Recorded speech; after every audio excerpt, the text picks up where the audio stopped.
ॐ अज्ञानन्तिमिरान्धस्य ज्ञानाञ्जनशलाकया चक्षुरुन्मीलितं येन तस्मै श्रीगुरुवे नमः। श्रीचैतन्यमनोभीष्टं स्थापितं येन भूतले स्वयं रूप कदा मह्यं ददाति स्वपदान्तिकम्। हे कृष्ण करुणा सिन्धो दीनबन्धो जगत्पते गोपेश गोपिका कान्त राधाकान्त नमोऽस्तुते। तप्त काञ्चन गौराङ्गी राधे वृन्दावनेश्वरी वृषभानुसुते देवी प्रणमामि हरिप्रिये। नम ॐ विष्णुपादाय कृष्णपृष्ठाय भूतले श्रीमते भक्तिवेदान्त स्वामिन् इति नामिने। नमस्ते सरस्वते देवे गौरवाणी प्रचारिणे निर्विशेष शून्यवादी पाश्चात्य देशतारिणे। जय हो श्री कृष्ण चैतन्य प्रभु नित्यानंद श्री अद्वैत गदाधर श्रीवासादि गौर भक्त वृंद। हरे कृष्णा कृष्णा कृष्णा हरे हरे हरे रामा रामा रामा हरे हरे। हरे कृष्णा कृष्णा कृष्णा हरे हरे हरे रामा राम रामा हरे हरे। हरे कृष्णा सगळ्यांना पुन्हा एकदा सगळ्यांचं मनापासून स्वागत आहे या अध्ययन वर्गामध्ये।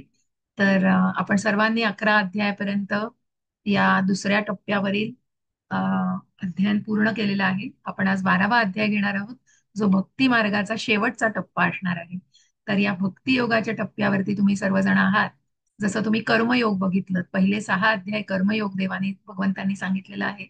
आणि जे भगवंतांनी ज्ञान दिलेलं आहे अर्जुनाला, ते कर्मातून म्हणजे जे काही आहे, जसं आपण निष्काम कर्म बघितलं, तर ते म्हणजे कर्माच्या फळांचा उपभोग न घेता ते कर्म करायचं कठीण आहे हो। आपण प्रपंचात आहोत, हे सगळं सांगणं, असे ज्ञान देणं, भगवंतांचं हे ज्ञान सगळ्यांना देणं खूप सोपं आहे, पण आचरणात आणणं हे कठीण आहे आणि तोच मोठा चॅलेंज आहे हो। पण येस, आणि तोच चॅलेंज आपण स्वीकारून, म्हणून तर आपण भगवंतांचं हे ज्ञान इथे तुम्ही श्रवण करताय आणि मला ही संधी मिळालेली की मी भगवंतांचं ज्ञान तुम्हाला कथन करू शकते आहे। तर हे ज्ञान तुमच्यापर्यंत पोहोचवण्याचा हा प्रामाणिक प्रयत्न आहे। तर अशा प्रकारे कर्मयोगातून भक्ती कशी साधायची आहे, हे आपण पहिल्या 6 अध्याय बघितलं। आणि या 7 ते 12 या अध्यायामध्ये तुम्ही अगदी म्हणजे प्रत्यक्ष भक्तीचा अनुभव घेता हो। म्हणजे भक्ती कशी आहे आणि भक्ती कशी करावी, जसं 7व्या अध्यायापासून भगवंतांनी सांगितलंय। मग भगवंतांच्या शक्ती ज्या आहेत, अंतरंग शक्ती, बहिरंग शक्ती जी आहे, आणि आपण या तटस्थ शक्तीवर आहोत हो भगवंतांच्या। कारण आपल्याला भगवंतांनी एक सूट दिलेली आहे, कारण आपल्याला इच्छा करण्याची जी सूट दिलेली आहे, त्याच्यामुळे आपण ठरवायचं आहे, ball is in our court. भगवंत कुठलाही आपल्यावरती काय म्हणतात ना त्याला, सक्ती कोणावरच करत नाही। भगवंताने अर्जुनाबरोबर पण सक्ती केलेली नाही हो। अर्जुनाने भगवंतांना जेव्हा सांगितलं की परम ध्यान, परम लोक आणि परम सगळ्या ऋषींनी पण सगळं सांगितलेलं आहे, आणि तुम्हीच परम कारण आहात आणि तुम्हीच परम स्थान आहात, तर त्याच्यामुळे तेव्हा भगवंतांनी अर्जुनाला सगळ्या विभूती सांगितलेल्या आहे। 11व्या अध्यायापर्यंतच, 10व्या अध्यायामध्येच भगवद्गीता संपली असती हो, पण तिथे कुठेतरी भगवंतांनी अर्जुनाने हे कुणासाठी मागितलेलं आहे, मग भगवंतांना जी विनंती केलेली आहे नंतर विश्वरूप दर्शन दाखवण्याची, हे सर्व कशासाठी, कारण अर्जुन हा सामान्य माणसाचं प्रतिनिधित्व करतोय। आणि म्हणून अर्जुनाला हे ज्ञान भगवंत देत आहेत, कारण अर्जुनाने भगवंतांना गुरु मानले हो। कार्पण्य दोषोपहत स्वभावा पृच्छामि त्वाम धर्म सम्मूढ चेता यच्छ्रेयस्यानिश्चितं ब्रूहि तन्मे शिष्यस्तेहम शाधि मां त्वाम प्रपन्न।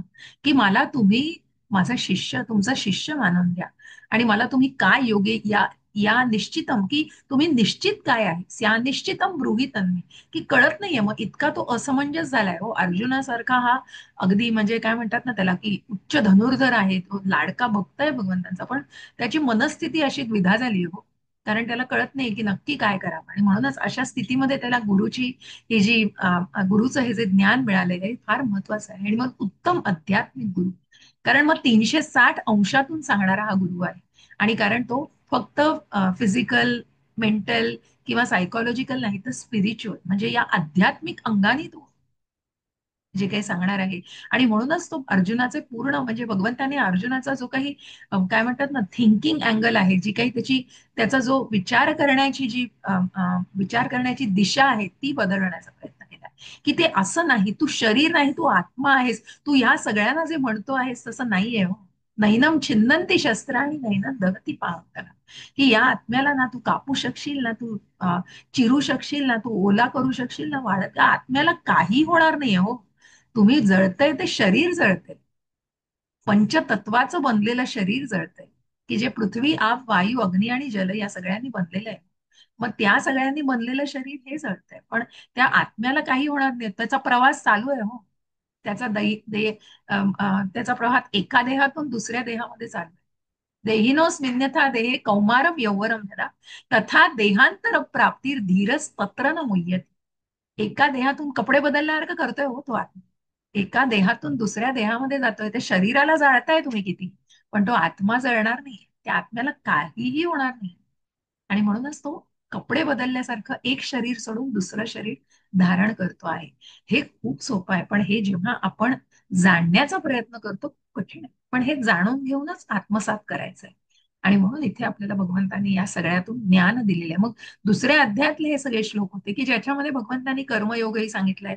तिथे तिथे तुम्हाला ज्ञानयोगही दिसतोय, तिथे तुम्हाला भक्तियोगही दिसतो आहे. भक्तीचा छोटीशी झुळूक भगवंतांनी दाखवली आहे जलद. म्हणून आता या भक्तीच्या मार्गावरती जेव्हा आपण आहोत, 7 ते 12 की जिथे तुम्ही भगवंतांच्या सगळ्या शक्ती, विभूती या सगळ्या बघितलेल्या आणि भगवंत प्रत्यक्ष सांगतायत हो, अहम सर्वस्य प्रभू मत्तः सर्वं प्रवर्तते इति मत्वा भजते माम बुधा भाव समन्विता.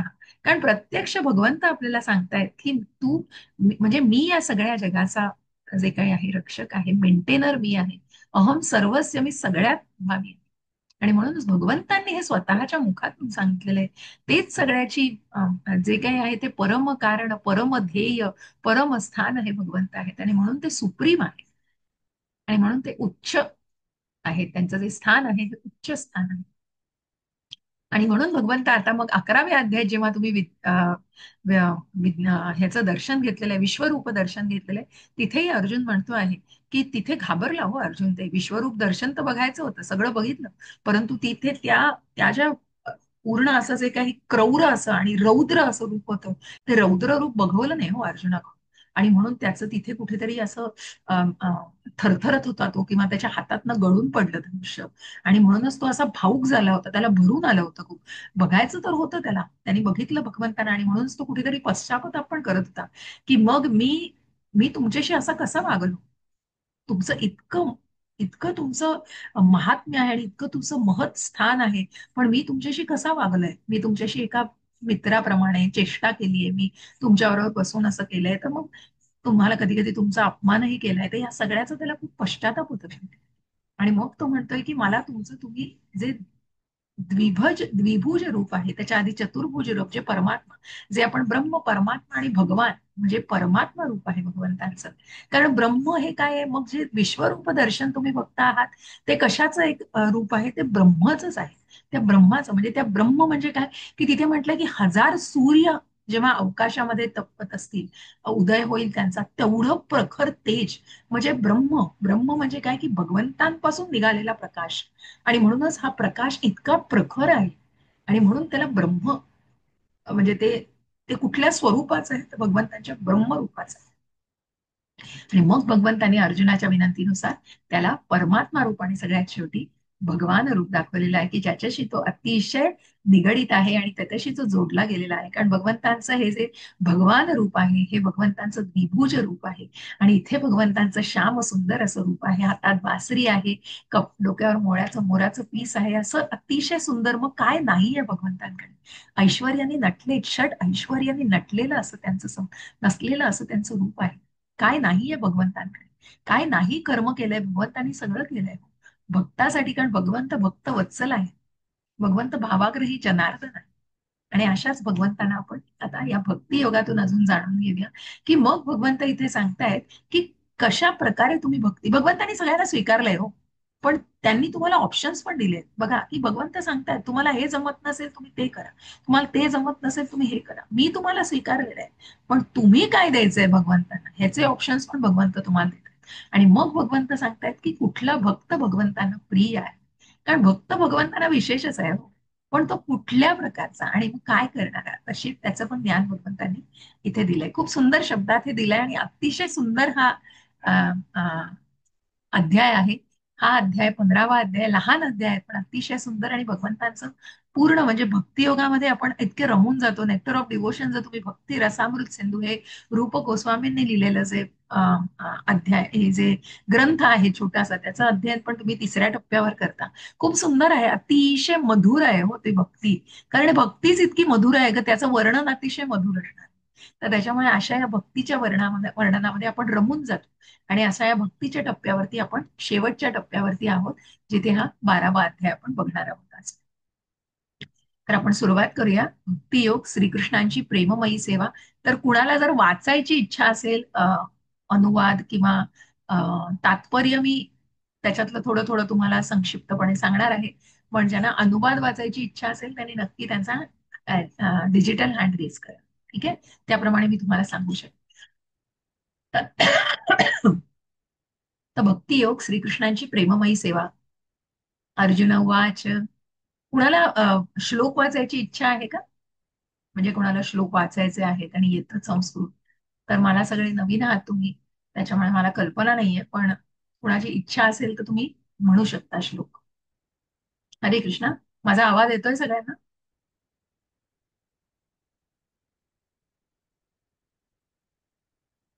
येस, मला चॅटमध्ये तरी उत्तर द्या. ओके, ठीक आहे. सो मी श्लोक म्हणते, कोणाला अनुवाद वाचायचा असेल तर, नाहीतर मग मी कंटिन्यू करेन. ठीक आहे. अर्जुन उवाच. एवं सततयुक्ता ये भक्तास्त्वां पर्युपासते ये चाप्यक्षरं व्यक्तं तेषां के योगवित्तमाः. सो भगवंतांना अर्जुन काय विचारतोय बघा. तर अर्जुनाने पृच्छा केली, जे तुमच्या भक्तीमध्ये योग्य रीतीने सदैव संलग्न झालेले आहेत आणि जे अव्यक्त निर्विशेष ब्रह्माची उपासना करतात, त्यापैकी कोणाला अधिक परिपूर्ण मानण्यात येते. बघा, कारण इथे का भगवंतांना हा अर्जुन प्रश्न विचारतोय? कारण अर्जुनाने जेव्हा भगवंतांचं जे ब्रह्मरूप म्हणजे जे भगवंतांचं विश्वरूप बघितलेलं आहे आणि त्यानंतर भगवंतांचं जे एक मिनिट.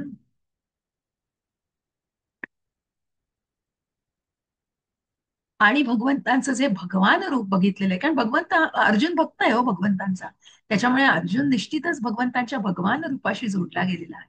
परंतु अर्जुन इथे पृच्छा करतोय, मग त्यापैकी श्रेष्ठ कोण आहे, की जे निर्विशेष ब्रह्माची उपासना करतायत, का मग जे पूर्णपणे अशा ज्या भगवान रूपाशी की जे भक्तीमध्ये म्हणजे तुमच्या भगवान या रूपाच्या भक्तीमध्ये संलग्न झालेले आहे. याचं उत्तर देताना भगवंत सांगतायत बघा. या तात्पर्यामधलं आपण छोटे छोटे काही महत्वाचे एक गोष्ट घेऊ, की श्रीकृष्णांनी आतापर्यंत साकार, निराकार आणि विश्वरूपाचे तसेच सर्व प्रकारच्या भक्तांचे आणि योगीजनांचे विवरण केले आहे. सामान्यतः योगांचे दोन प्रकार वर्गीकरण करण्यात येते, निर्विशेषवादी आणि सविशेषवादी. म्हणजे जे साकारवादी आहेत आणि निराकारवादी आहेत. निर्विशेष म्हणजे निराकारवादी, जे भगवंतांच्या ब्रह्म या रूपाशी निगडीत आहेत. साकारवादी हे भगवंतांच्या भगवान या रूपाशी निगडीत आहेत. साकारवादी भक्त संपूर्ण शक्तीने स्वतःला भगवत सेवेमध्ये संलग्न करतो. निर्विशेषवादी सुद्धा स्वतःला प्रत्यक्ष कृष्ण स्वयंमध्ये नव्हे तर अव्यक्त निर्विशेष ब्रह्माचे ध्यान करण्यात संलग्न करतो. कारण त्याला कुठलंही असं मूर्तीरूप काहीही मान्य नसतं. निर्विशेषवादी, निराकारवादी यांना कुठलंही असं मूर्तीरूप त्यांच्या डोळ्यासमोर नसतो किंवा ते भगवान रूपाशी जोडलेले नसतात. तर ते या भगवंतांची शक्ती एक आहे आणि ही शक्ती म्हणजेच भगवंत आहे, त्याच्याशी मात्र ते जोडलेले असतात आणि त्याच्यावरच आपलं ध्यान ते केंद्रित करत असतात. आणि म्हणून इथे भगवंतांनी सांगितलेलं आहे की अशा प्रकारचे योगीजनांचे हे दोन प्रकार जे आहेत, या दोनपैकी कोणता वर्ग अधिक परिपूर्ण आहे, कोणता मार्ग अधिक सुकर आहे, हे निश्चित करण्याचा अर्जुन प्रयत्न करीत आहे. मग अशा प्रकारे साकारवादी आणि निराकारवादी इथे कुठेतरी ते त्याचं जम्पलिंग आहे. आणि म्हणून मग तो विचारतोय की कुठल्या प्रकारचे योग्य आणि श्रेष्ठ आहे. दुसऱ्या शब्दात सांगायचे तर तो आपल्या स्थितीचे स्पष्टीकरण करण्याचा प्रयत्न करीत आहे. कारण तो श्रीकृष्णाच्या साकार रूपामध्ये अनुरक्त झालेला आहे. तो निर्विशेष ब्रह्मावर अनुरक्त नाही. आपली स्थिती सुरक्षित आहे अथवा नाही हे जाणण्याची त्याची इच्छा आहे. प्राकृत जगात असो अथवा भगवंतांच्या आध्यात्मिक जगतात असो, निर्विशेष ब्रह्माचं ध्यान करणे अतिशय क्लेशदायक असते. वस्तुतः मनुष्याला परमसत्याच्या निर्विशेष ब्रह्मज्योतीची परिपूर्ण अनुभूती होऊ शकत नाही. म्हणून अर्जुनाला म्हणावयाचे आहे की अशा कालापव्ययाचा काय उपयोग आहे? 11व्या अध्यायामध्ये अर्जुनाला अनुभव आला की श्रीकृष्णाच्या साकार रूपामध्ये अनुरक्त होणे ही सर्वोत्तम गोष्ट आहे, कारण त्यामुळे तो इतर सर्व रूपे जाणून घेऊ शकत होता. आणि त्याच वेळी त्यांच्या श्रीकृष्णावरील प्रेमात कोणत्याही प्रकारचा व्यत्यय येत नव्हता. अर्जुनाने या श्लोकात श्रीकृष्णाने विचारलेल्या प्रश्नामुळे परम सत्याच्या निराकार आणि साकार रूपातील भेद स्पष्ट होईल. कारण इथे तो कुठेतरी स्वतःला सेफ करून घेतोय बघा, कारण तो तर साकार रूपाशी निगडीत आहे. मग तो जाणण्याचा प्रयत्न करते की निराकारवाद्यांचं काय, कारण ते कसं काय ध्यान करू शकशील जेव्हा भगवंत समोर आहेत. आपण त्यांच्या भगवान मनुष्य रूपाशी, आणि तिथे तर द्वापार युगामध्ये भगवंतांच्या समोर आहे, तो अर्जुनाच्या समोर भगवंत आहेत, आणि म्हणूनच तो भगवंतांच्या त्या साकार रूपाशी जोडला गेलेला आहे. आणि म्हणून त्या निर्विशेषवादी निराकारवादी यांना किती क्लेशदायक आहे. त्या ब्रह्म या गोष्टीवर जसं आपण म्हणतो त्याच्यावर जर लक्ष केंद्रित करणं हे खूप क्लेशदायक गोष्ट आहे, म्हणजे ती खूप कठीण गोष्ट आहे. म्हणून तो, कारण त्यांनी तो अनुभव घेतला. त्यांनी भगवंतांच्या त्या विश्वरूप दर्शनाला बघितलंय, नंतर भगवान परमात्मा रूपाला बघितलं, आणि मग भगवान रूपाला बघितलेलं आहे. आणि म्हणून तो कुठेतरी त्या भगवान रूपाशीच निगडीत आहे. कारण ते बघून त्याचं मन इतकं, मनाला एक म्हणतो ना, त्यांनी एक निश्वास टाकला आणि त्याला खूप बरं वाटलं जेव्हा त्याचं रूप त्याने ते बघितलं. आणि म्हणून तो इथे सेफ होऊ बघतोय. आणि म्हणून तो त्याच्यातला डिफरन्स क्लॅरिफाय करतोय भगवंतांकडून. मग भगवंत सांगताय, तो भगवंत आहे, ते भगवंतांकडे उत्तर कशाची नाहीये. श्री भगवान वाच मय्यावेश मनो ये माम नित्ययुक्ता उपासते श्रद्धया परयुपेतास ते मे युक्त तमा मतः. भगवंत सांगतायत बघा, भगवंतांनी काय सांगितलं. कोणाला वाचायचं आहे? इच्छा आहे कोणाची वाचायची? ऐश्वर्या माताजी, अनुजा माताजी, चैताली माताजी, कोणाला मराठी अनुवाद वाचायचा आहे? तुम्ही इन्व्हॉल्व्ह होऊ शकता याच्यामध्ये, तुमची इच्छा असेल तर.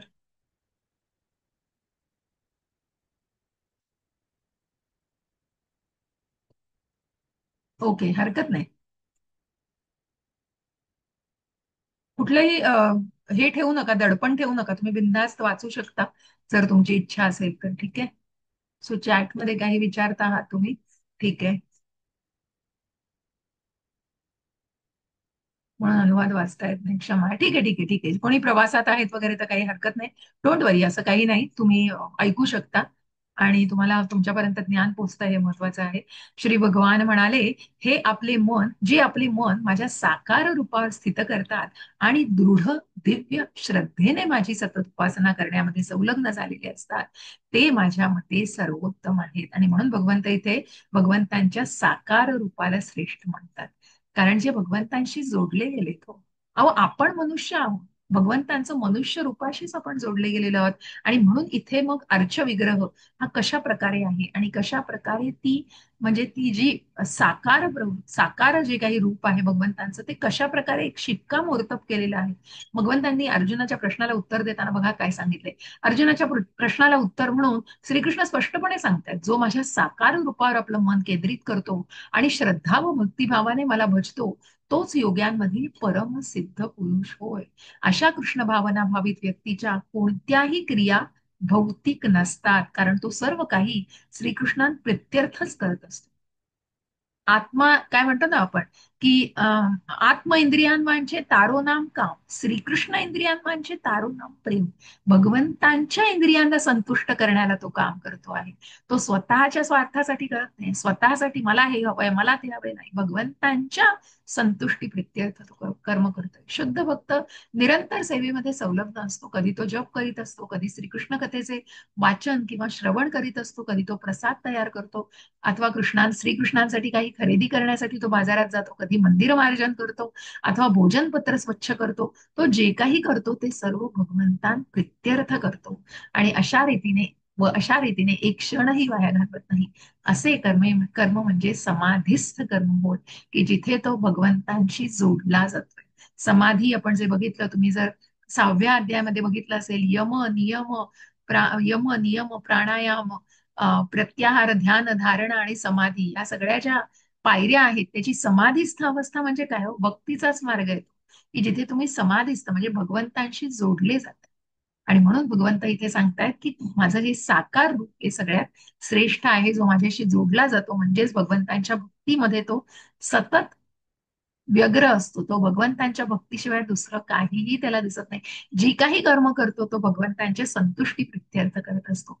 ये त्वक्षरम निर्देशम व्यक्तम अव्यक्तम पर्युपासते सर्वत्रम गम चिंत्यंच कूटस्थम चलम ध्रुवम सन्नियम्येन्द्रियग्रामं सर्वत्र समबुद्धयः ते प्राप्नुवन्ति मामेव सर्वभूतहिते रतः. परंतु जे सर्व इंद्रियांचं संयमन करून आणि सर्वांच्या ठाई समबुद्धी ठेवून अव्यक्त इंद्रियातीत सर्वव्यापी अचिंत्य अविकारी स्थिर व अचल आणि अचल अशा परमसत्याच्या निर्विशेष रूपाची पूर्ण उपासना करतात, ते सर्वांच्या हितार्थ संलग्न होऊन शेवटी माझीच प्राप्ती करतात. आणि म्हणून इथे भगवंतांनी अजून काही क्लॅरिफाय केलंय, त्याच्यामध्ये अजून जरा सखोल जाऊन भगवंतांनी सांगितले की तुम्ही जी काही भक्ती त्या निर्विशेष ब्रह्मावरती करता आहात, ती निर्विशेष ब्रह्मावरची भक्ती करता करता फायनली तुम्ही कशावर येता? तुम्ही भगवान रूपाशीच जोडले जातात. आणि म्हणूनच अंतरात्म्यातील परमात्म्याचा साक्षात्कार होण्यासाठी मनुष्याला पाहणे, ऐकणे, चव घेणे, कर्म करणे इत्यादी क्रियांचा पूर्णपणे विलय करावा लागतो. त्यानंतर त्याला परमात्मा सर्वव्यापी असल्याचे ज्ञान होते. परमात्म्याची अनुभूती झाल्यावर मनुष्य कोणत्याही जीवाचा द्वेष करीत नाही. त्याला मानव आणि पशु यामध्ये भेद दिसत नाही, कारण तो देहरूपी बाह्य आवरण पाहत नाही, तर तो केवळ आत्म्याचं स्वरूप पाहतो. परंतु सामान्य मनुष्यासाठी निर्विशेष रूपाच्या साक्षात्काराची ही पद्धत अतिशय कठीण आहे. इथे भगवंत सांगतायत की भगवंतांना पूर्णपणे शरण जाणं हे सगळ्यांनाच शक्य नाहीये.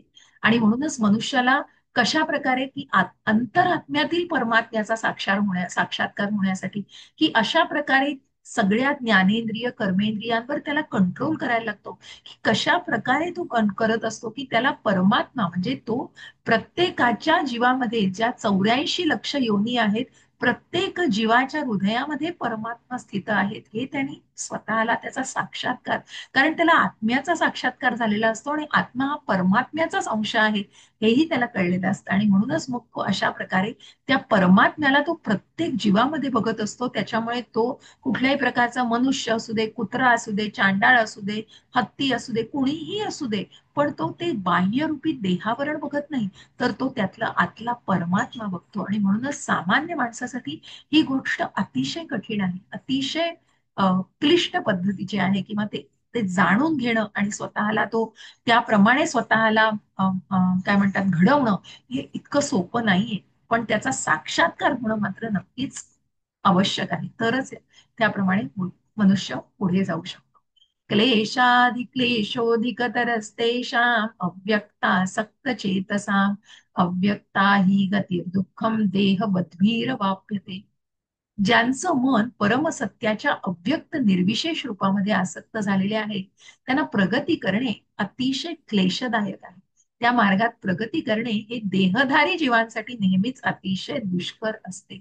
भगवंतांनी ना प्रभुपादांनी खूप छान अर्चविग्रहाचं इथे हे दिलंय. आपण हा हा तात्पर्य हे वाचूया. खूप छान दिलंय, म्हणजे निर्विशेष ब्रह्माला कशा प्रकारे मानलं जात आहे आणि या निर्विशेष रूपावर ते आसक्त झालेले आहेत, परंतु त्यांना ते त्या रूपावरती ध्यान करणं हे तितकंसं सोपं नाहीये. त्याच्यामुळे ती खडतर आहे, तो थोडासा कठीण मार्ग आहे. आणि त्यासाठी मग त्यांना ते साक्षात्काराचं साकार रूपाचं ज्ञान होणं हे खूप गरजेचं आहे. आणि म्हणून इथे म्हटलंय, प्रभुपाद खूप छान सांगतात तात्पर्यामध्ये. भगवंत अर्जुनाला त्यांचं उदाहरण देऊन सांगणार आहे. योगीजन परमसत्याच्या अचिंत्य अव्यक्त निर्विशेष स्वरूपाच्या प्राप्तीचा मार्ग अनुसरतात, त्यांना ज्ञानयोगी म्हटलं जातं. आणि जे योगी पूर्णपणे कृष्ण भावना भावित होऊन भगवत भक्तीमध्ये संलग्न झालेले असतात, त्यांना भक्ती योगी म्हटलं जातं. बघा इथे ज्ञानयोगी आणि भक्ती योगी, कारण ते काय करतायत, ते भगवंतांच्या अचिंत अव्यक्त निर्विशेष रूपाच्या प्राप्तीचा, कारण तिथे त्यांना ब्रह्मज्योतीमध्ये विलीन व्हायचंय. आणि म्हणूनच इथे कुठेतरी त्यांना फक्त त्या ब्रह्मरूपाशी निगडीत व्हायचंय. परंतु जे भक्ती योगाच्या टप्प्यावर आहेत, ते मात्र त्या साकार रूपाशी जोडले गेले आहेत. म्हणून ते भगवंतांच्या भक्ती, म्हणून तर आपण काय म्हणतात ना त्याला की अ, अ, अ, कृष्णाचे दास म्हणजे दासानुदास, जे चैतन्य महाप्रभूंनी म्हटलेलं आहे की आपली जी इटर्नल पोझिशन आहे, आपली जी आध्यात्मिक पोझिशन स्थान काय आहे, की आपण भगवंतांचे दास आहोत. आणि म्हणूनच हे जाणलं पाहिजे, तेच भक्तियोगी, त्यांनाच भक्तियोगी असं म्हटलं जातं. आता या ठिकाणी बघा, ज्ञानयोगी आणि भक्तियोगी यातील भेद निश्चितपणे स्पष्ट करण्यात आलेला आहे. ज्ञानयोगाचा मार्ग हा शेवटी जरी भगवंतांकडे नेणारा असला तरी तो अतिशय कष्टप्रद आहे, कारण तिथे ज्ञानयोग, तुम्ही ज्ञानासाठी तिथे कुठेतरी तिथे औत्सुक्य आहे, तुम्हाला ते जाणून घ्यायचंय. नो डाऊट की तो मार्ग पण तुम्हाला भगवंतांकडे तो खरं खरतर आहे, तो कष्टप्रद आहे. तर भक्तियोगाच्या मार्गात प्रत्यक्ष भगवंतांच्या सेवेमध्ये संलग्न व्हावं लागत असल्याने देहधारी जीवांसाठी हा मार्ग अत्यंत सहज, सुलभ आणि स्वाभाविकच आहे. अनादी काळापासून जीव हा देहबद्ध झाला आहे. केवळ सिद्धांत रूपाने आपण शरीर नाही हे जाणणे जीवाला कठीण आहे. यास तो भक्तियोगी या श्रीकृष्णांच्या अर्च विग्रहाला आराध्य म्हणून स्वीकारतो, कारण मनामध्ये शारीरिक संकल्पना ही असतेच आणि या संकल्पनेचा अशा तऱ्हेने उपयोग करता येतो. अर्थात मंदिरातील भगवंतांच्या अर्च विग्रहाची आराधना म्हणजे पुतळ्याचं पूजन नव्हे. वैदिक प्रमाणानुसार पूजन हे सगुण अथवा निर्गुण असू शकते. मंदिरातील अर्चविग्रहाचं पूजन हे देखील सगुण हो, कारण भगवंत भौतिक तत्वांद्वारे प्रकट झालेले असतात. परंतु पाषाण, काष्ट किंवा रंगाद्वारे भगवंतांचे अर्चविग्रह प्रकट झाले असले तरी ते अर्चविग्रह प्राकृत नसतात. ते भगवंतांचं परिपूर्णत्व आहे. खूप सुंदर तात्पर्यात भगवंतांना, प्रभुपादांनी आपल्याला याचं उदाहरण दिलंय बघा, की एखादं स्थूल, या ठिकाणी एखादं स्थूल उदाहरण देत आहेत आपल्याला. रस्त्यावर काही टपाल पाट्या दिसतात, बरोबर, त्या लाल रंगाच्या टपाल पाट्या आता बंद झाल्या दुर्दैवाने त्या. आपण जर त्यात आपली पत्रे टाकली तर साहजिकच विना अडचण आपल्या इष्टस्थळी पोहोचू शकतात, जाऊन पोहोचतात. परंतु टपाल खात्याने अधिकृत न केलेली कोणतीही पेटी अथवा नकली पेटी आपल्याला आढळली तर त्या पेटीद्वारे उपयुक्त कार्य होऊ शकत नाही. त्याचप्रमाणे भगवंत या ज्या विग्रह रूपामध्ये अधिकृतरित्या प्रकट होतात त्या विग्रहालाच अर्चविग्रह असं म्हटलं जातं. हे अर्चविग्रह म्हणजे भगवंतांचा अवतारच असतो. परमेश्वर या अर्चविग्रहाद्वारे सेवेचा स्वीकार करतात. भगवंत हे सर्व शक्तिमान आहेत, म्हणून अर्चविग्रह रूपी अवताराद्वारे ते भक्तांची सेवा स्वीकारू शकतात, जेणेकरून बद्ध जीवाला सहजपणे सेवा करता यावी. आणि म्हणून ह्या तात्पर्यात तुम्हाला हे सर्व दिलेलं आहे. आणि म्हणून जीवाला स्वतःचं स्वरूप असतं, तर त्याला आध्यात्मिक पूर्णत्वामध्ये विलीन व्हावयाचे असेल तर त्याला आपल्या सत आणि चित रूपाची अनुभूती येऊ शकेल, परंतु आनंदमय स्वरूपाची अनुभूती येणार नाही. आता हे डिस्कस करण्याच्या आधी आपण तो भाग एकदा जाणून घेऊया, की जो मी तुम्हाला अर्चविग्रहाचा इथे दिलेला आहे, की हा अर्चविग्रह म्हणजे काय, की भगवंतांच्या साकार रूपाशी जोडले गेलेला भक्त. कारण भक्त भगवंतांच्या साकार रूपाशी म्हणजेच मूर्ती, मग त्या काही फक्त दगडाच्या, लाकडाच्या असा फक्त मूर्त्या नाही, तो अर्चविग्रह आहे.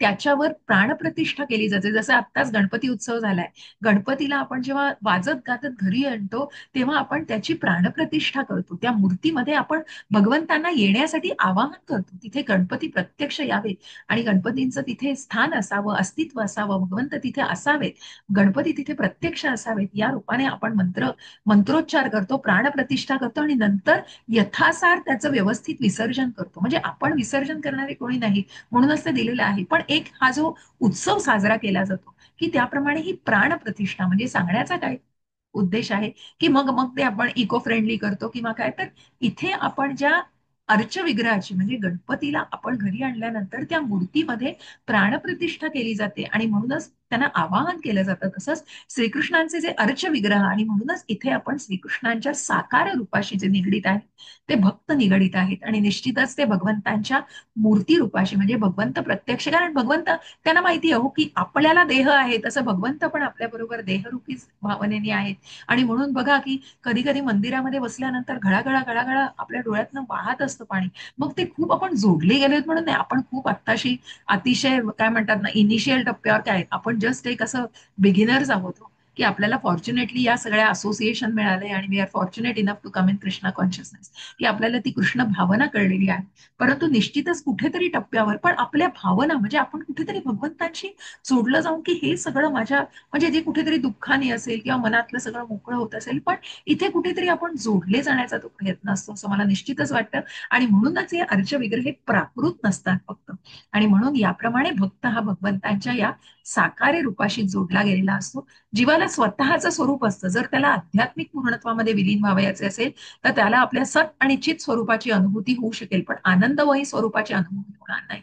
एखाद्या भक्ताच्या कृपेमुळे असा विद्वान ज्ञानयोगी भक्तियोगाची प्राप्ती करू शकतो. कारण तो निर्विशेषवादाच्या संकल्पनेचा त्याग करू शकत नसल्याने निर्विशेषवादाचे दीर्घकाळ असलेले अनुसरणही क्लेशदायक असते. इथे पुन्हा ज्ञानयोगी आणि भक्तियोगाबद्दल सांगितलंय की तो कुठेतरी सच्चित म्हणजे तो ज्ञान किंवा शाश्वत गोष्टी प्राप्त करू शकेल, पण तो भगवंतांच्या आनंदमयी, जे भगवंतांचं सच्चित आनंद, सच्चिदानंद आनंद, जे भगवंतांचं स्थान आहे. भगवंत म्हणतायत की त्या आनंदमय कोशामध्ये भगवंत आपली वाट बघतायत. भगवंतांना आपण अशा या सगळ्या मन, बुद्धी, अहंकार आणि आपलं हे जे ज्ञानेंद्रिय, पाच ज्ञानेंद्रिय आणि मन, याच्याशी आपण झगडतोय. ममई वांशो जीव लोके जीवभूत सनातना. भगवंत म्हणतायत या मनासह तुम्ही पाच इंद्रियांसह इतके झगडताय या भौतिक प्रकृतीमध्ये. म्हणून भगवंत म्हणतायत नाही, तुम्ही माझ्या, भगवंत हा हा देह त्यागल्यावर भगवंत म्हणतायत की तुम्ही माझ्या स्थानी परत या. आणि भगवंत वाट बघतायत आतुरतेने आपली. आणि कारण म्हणूनच भगवंत हे ज्ञान देत आहेत आपल्याला. आणि म्हणून हा जो की अशा प्रकारे ज्ञानयोगी आणि भक्तियोगी, की एखाद्या भक्ताच्या कृपेमुळे निश्चित हे शक्य होईल. आणि म्हणून जरी तो ते अनुसरण केलं असतं तर ते ज्ञानयोगाचं म्हणजे कुठेतरी फक्त ते प्राकृत राहत नाही, ते फक्तच काहीतरी वरवरचं नसतं, तर ते भक्ताच्या म्हणजे भगवंत, भक्त हा जो भगवंतांच्या भक्तीमध्ये पूर्णपणे रममाण झालेला असतो. आणि म्हणून देहधारी जीवासाठी निर्विशेषवाद हा आचरण करतेवेळी आणि साक्षात्कार करतेवेळी क्लेशदायकच ठरतो.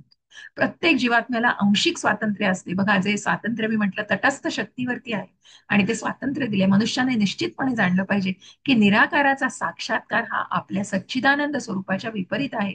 म्हणून त्याने या मार्गाचा स्वीकार करू नये. त्याने निराकारवादाला न जाता त्याने भगवंतांच्या साकार रूपाशी भक्तीमध्ये जोडणं एवढं सोपं नाहीये हो. हे त्यांची कृपा आहे सगळी, म्हणून ते आपल्याला निवडतायत की भक्तीमध्ये आणतायत आणि भक्तीमध्ये भगवंतांची भक्ती करण्याची आणि सेवा करण्याची अतिशय अमूल्य संधी आपल्याला मिळते. प्रत्येक जीवासाठी कृष्ण भावना भक्तिपूर्ण सेवेमध्ये पूर्णपणे संलग्न होणे हा सर्वोत्तम मार्ग आहे. जर मनुष्याने या भक्ती योगाकडे दुर्लक्ष केले तर तो नास्तिकतेकडे वळण्याची खूप शक्यता असते. अशा रीतीने या श्लोकामध्ये सांगितल्याप्रमाणे इंद्रियातीत अचिंत्य अशा अव्यक्तावर ध्यान करण्यास विशेषतः या कलियुगात कधीही प्रोत्साहन देऊ नये. भगवान श्रीकृष्णांनी या मार्गाची शिफारस केलेली नाही. इंद्रियातीत अचिंत्य अशा अव्यक्तावर, की अव्यक्त रूपावर ध्यान न करता भगवंतांच्या भगवान रूपाशी जोडलं जाणं, हेच भगवंत इथे आपल्याला इन्सिस्ट करतायत, सांगतायत. ये तू सर्वाणी कर्माणी मयी संन्यस्त मत्परः अनन्येनैव योगेन माध्यायन्त उपासते तेषामहं समुद्धरता मृत्यू संसार सागरा भवामी न चिरात पार्थ मय्या बेशित चेतसा. भगवंत पुढे सांगतायत, परंतु जे माझं पूजन करतात, जे आपली सर्व कर्मे मला अर्पण करतात आणि अनन्य भावाने माझी भक्ती भक्ती करत माझी उपासना करतात, माझ्या ठाई मन स्थिर करून भक्तीमध्ये संलग्न होतात व माझंच ध्यान करीत असतात, त्यांचा हे पार्था मी जन्म मृत्यूरूपी संसार सागरातून त्वरित उद्धार करतो. की भगवंत आहे तो हात द्यायला, आपल्याला दिसत नाहीये. आपणच इतके असे काय म्हणतात ना त्याला, आपलं भाग्य अजून तितकं नाही की आपल्याला भगवंत दिसतायत. भगवंत आहेत, सांगतायत मी तुम्हाला हात देतोय, पण आपण त्या गटांगळ्या खातोय हो. त्या मायेच्या सागरामध्ये आपण गटांगळ्या खातोय. आणि म्हणून या ठिकाणी भगवंत स्पष्टपणे सांगतात, या ठिकाणी स्पष्टपणे म्हटले आहे की भक्त हे फार भाग्यवान आहेत, कारण भगवंत यांचा त्यांचा संसार सागरातून त्वरित उद्धार करतात, कारण ते भगवंतांच्या भक्तीमध्ये संलग्न आहेत. शुद्ध भक्तीमुळे मनुष्याला साक्षात्कार होतो की भगवंत हे मान आहेत आणि जीव त्यांच्या अधीन आहे. आणि म्हणून तो त्याची पोझिशन जाणतोय की जीव हा भगवंतांच्या अधीन आहे, जीव हा भगवंतांचा अंश आहे. भगवंतांची सेवा करणं हे जीवाचं कर्तव्य आहे आणि जर त्याने हे कर्तव्य निभावले नाही तर त्याला मायेची सेवा करायला लागते. मग त्या मायेमध्ये त्याला काय म्हणतात ना, मायेमध्ये जायला त्याला अजिबात वेळ लागत नाही. इथे थोडेसे संदर्भ दिलेले आहेत, पण आपण ते संदर्भ न बघता आपण, कारण हे सगळे त्या बाबतीतच दिलेले आहेत, भक्तीच्याच बाबतीत. आणि म्हणून इथे आपण हा पॅरेग्राफ बघून बघूया. आत्मसाक्षात्काराच्या इतर सर्व मार्गांचा मनुष्याने त्याग केला पाहिजे आणि केवळ कृष्ण भावना भावित भक्ती योगाचे आचरण केले पाहिजे. त्यामुळे त्याला जीवनाच्या परमोच्च संसिद्धीची प्राप्ती होईल. त्याने गतजीवनातील पापकर्मांचा विचार करण्याची ही आवश्यकता नाही, कारण भगवंत स्वतः त्याची पूर्ण जबाबदारी घेतात. म्हणून स्वतःहून आध्यात्मिक साक्षात्काराद्वारे स्वतःचा उद्धार करण्याचा निष्फळ प्रयत्न करू नये. प्रत्येकाने सर्व शक्तिमान भगवान श्रीकृष्णांचा आश्रय घेतला पाहिजे. मन्मना भव मद्भक्तो मद्या जिम्मा नमस्कुरु मामे वैश्यसी कौंतेय महात्मानाम तत्परायण. आणि म्हणूनच भगवंत सांगता येतो की फक्त तू तुझे दोन हात आणि तिसरं मस्तक की माझी तू मनापासून उपासना कर आणि तुझं मन आणि बुद्धी माझ्यावरती केंद्रित कर. आणि म्हणून मग भगवंतानी, जसं मी म्हटलं हो, भगवंतानी स्वीकारलंय सगळ्यांचा. आणि म्हणूनच यामध्ये जीवनाची तरच भगवंत त्यांचा उद्धार, कारण भक्त हे भगवंतांना विशेष आहे. किती म्हटलं तरी भक्तांसाठी भगवंतांसाठी भक्त हे विशेष आहेत. कारण आज भगवंत या प्रत्येक युगामध्ये परित्राणाय साधूनां विनाशाय च दुष्कृतां धर्म संस्थापनार्थाय संभवामी युगे, की या भक्ताचं रक्षण करण्यासाठी प्रल्हाद महाराजांचे मूवी सगळ्यांनी बघा, खूप सुंदर आहे. मीच गेल्या रविवारी बघितली, अतिशय सुंदर आहे तो महाअवतार नरसिंहाची मूवी. अतिशय सुंदर प्रकारे त्यांनी दाखवलेला आहे. आणि त्या प्रल्हादाला बघून तर अतिशय म्हणजे डोळ्यात घळाघळा पाणी येतं. इतकं सुंदर आणि इतकं इनोसंट आणि इतकं निरागस असं त्यांचं रूप आहे. आणि इतकं डिटर्मेंड, इतकी दृढता त्यांच्यामध्ये आहे की भगवंत आहेत आणि आपलं रक्षण करणार आहेत. आणि म्हणून त्या खांबातूनही ते नरसिंह आलेले आहेत त्यांच्यासाठी, नरसिंह देव भगवान. आणि ते नरसिंह देव भगवान जिथे लक्ष्मी घाबरल्या, जिथे अतिशय सगळे देवी देवता घाबरले ज्यांना शांत करताना, तिथे त्या फक्त भक्त प्रल्हादाच्या एका विनंतीने आणि त्याच्याकडे बघूनच त्यांचं मन असं पागळून गेलेलं आहे. म्हणजे तिथे ते सिंह असतात, तिथे त्यांची मांजर झाली असं लिटरली तिथे त्याचा उल्लेख केलेला आहे, की इतकं की भक्त प्रल्हाद, त्या भक्ताची भक्ती इतकी अवीट आहे, की इतकी ती अवीट भक्ती आहे की त्याच्यामध्ये ते भगवंत अतिशय पांगळून गेले हो, अतिशय. आणि म्हणूनच भक्तांसाठी भगवंत आणि भगवंतांसाठी भक्त हे विशेष आहे. भगवंतांशिवाय भक्ताला काही चैन पडत नसतं, तसंच भक्ताला भगवंतांना सुद्धा भक्ताचा सहवास हवा असतो. आणि म्हणूनच ते भावाग्रही जनार्दन आहेत, तसे ते भक्त वत्सल आहेत. काय या युगामध्ये येत आहेत, कारण ते त्यांना काय शक्य नाही, एक आज्ञा केली तर ते कितीतरी जणांचा असुरांचा नाश करतात, परंतु ते भक्त वत्सल भक्तांच्या सहवासासाठी ते प्रत्येक युगामध्ये अवतरत आहे. मय्येव मन आधस्त्व मयि बुद्धी न विषय निवसिष्यसि मय्येव अत ऊर्ध्वं न संशयः. बघा भगवंत काय सांगतात, माझ्यावर. हा, आता भगवंत प्रत्येक ठिकाणी काय सांगतात बघा, की आता या श्लोकापासून भगवंत सांगतायत की तू भक्ती कशी करावीस. तुला हे जमत नाही, ते जमत नाही, भगवंत ऑप्शन्स देत आहेत याच्यामध्ये. मग भगवंत सांगतायत बघा, माझ्यावर पुरुषोत्तम भगवंतांवर तुझं मन स्थिर कर आणि आपली बुद्धी माझ्या ठाई युक्त कर. अशा रीतीने तू निस्संदेह सदैव माझ्यामध्येच वास करशील. भगवंत सांगतायत मन आणि बुद्धी भगवंतांवर केंद्रित कर. आणि म्हणून भगवंत आणि पवित्र हरिनाम हे अभिन्न आहेत. म्हणून आपण जेव्हा भक्त हरे कृष्ण कृष्ण कृष्ण हरे हरे, हरे राम राम राम हरे हरे, हा जप जेव्हा भगवंत भक्त करत असतो, तेव्हा श्रीकृष्ण आणि त्यांची अंतरंगा शक्ती भक्तांच्या जिभेवर नृत्य करीत असतात हो. भक्तांच्या जिभेवरती ते नृत्य करीत असतात. जेव्हा तो श्रीकृष्णांना भोग अर्पण करतो, तेव्हा श्रीकृष्ण प्रत्यक्ष ते खाद्यपदार्थ ग्रहण करतात. आणि हा कृष्ण प्रसाद खाऊन भक्त कृष्णमय होतो. जो मनुष्य अशा सेवेमध्ये संलग्न होत नाही, तो हे कसे घडते या संबंधी भगवद्गीतेत आणि वेदांमध्ये जरी निवेदन केलेले असले तरी जाणू शकत नाही. कारण त्यासाठी भगवंतांच्या भक्तीत येणं हेच आवश्यक आहे. भगवंतांवर मन आणि बुद्धी आसक्त करणं हेच आवश्यक आहे.